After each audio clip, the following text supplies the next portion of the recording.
Micrômetro com nônio. Leitura de medidas no sistema inglês. Vamos descobrir qual a medida representada por esse instrumento. Trata-se justamente de um micrômetro, como a gente pode perceber. A gente tem a representação de uma parte do arco, a gente tem a bainha, o tambor e o nônio desse micrômetro. O processo de leitura de medidas nesse instrumento é bastante semelhante ao instrumento que não possui nônio, ao micrômetro que não possui nônio. Se você não sabe fazer essa leitura de medidas, antes de assistir esse vídeo, veja o vídeo no qual a gente explica como fazer a leitura de um micrômetro no sistema inglês sem o nônio.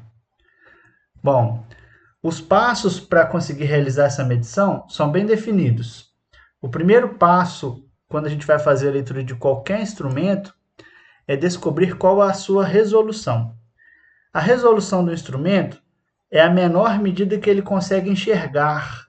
Qual a menor medida que esse instrumento consegue fazer? Esse é o valor da resolução. Os micrômetros com nônio sempre apresentam os menores valores de resolução, seja no sistema inglês, como é esse caso, ou no sistema métrico. Para a gente descobrir a resolução desse instrumento, muitas vezes basta fazer a leitura do número gravado aqui no próprio arco do micrômetro. Muitas vezes o valor da resolução já vem escrito aqui. Quando ele não aparece, como é esse caso, existem algumas pistas que vão auxiliar a gente a descobrir essa resolução. Uma delas é perceber que o micrômetro possui nônio. Nesse caso, o valor de resolução vai ser menor. Além disso, a gente pode visualizar esse tambor e a gente nota que ele possui 25 traços. A gente tem o traço 20, 21, 22, 23, 24. O 25 zera a contagem novamente. Quando o tambor tem 25 traços, a gente tem certeza que se trata de um micrômetro no sistema inglês, um micrômetro que mede em polegadas.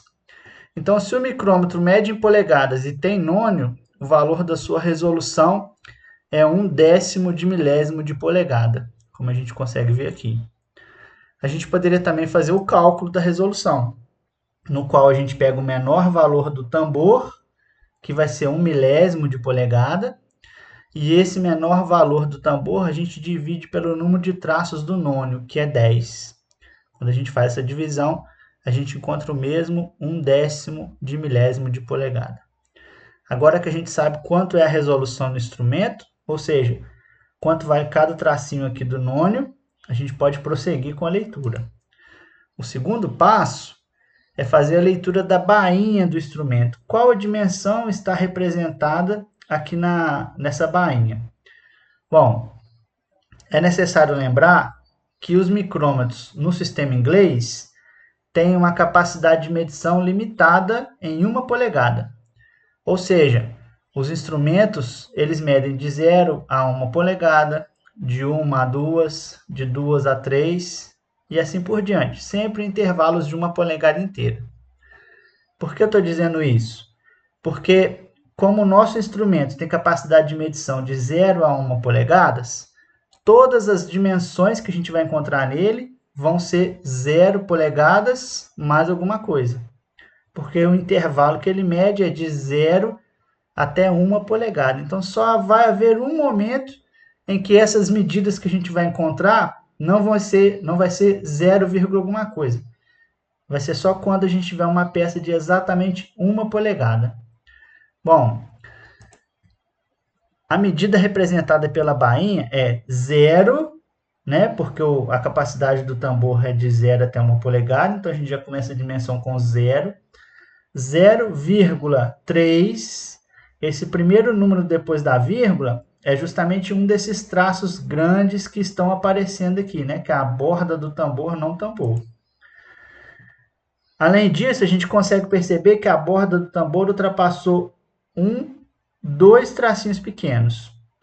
Como foi possível perceber no outro vídeo, que a gente mostrou a leitura dos micrômetros sem o nônio, a gente sabe que cada um desses tracinhos pequenos aqui vale 25 centésimos. O tambor ultrapassou o primeiro, então a gente teria 0,325, mas o tambor também ultrapassou o segundo, então a gente tem 0,350. 0,350. Essa é a leitura que a gente encontra na bainha. O terceiro passo é fazer a leitura do tambor.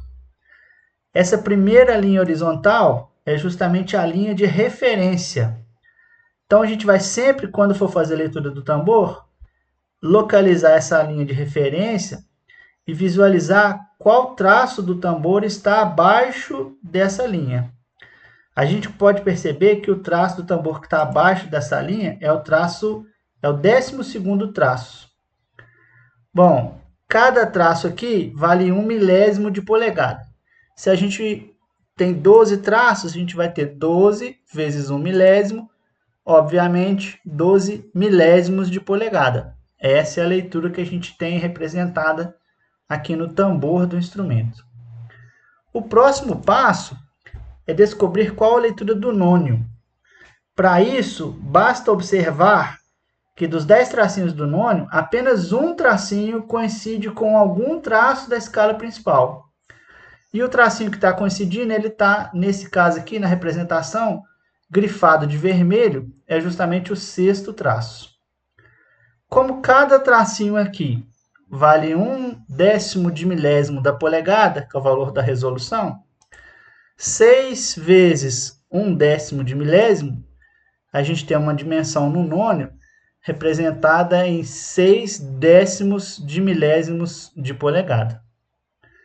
Por fim, o quinto e último passo consiste no somatório das medidas da bainha, mais a medida do tambor e a medida do nônio. Fazendo o somatório das 3 dimensões que a gente encontrou anteriormente, a gente tem o valor representado por essa medição, equivalente a 3.626 décimos de milésimos de polegada. Muito obrigado e até a próxima.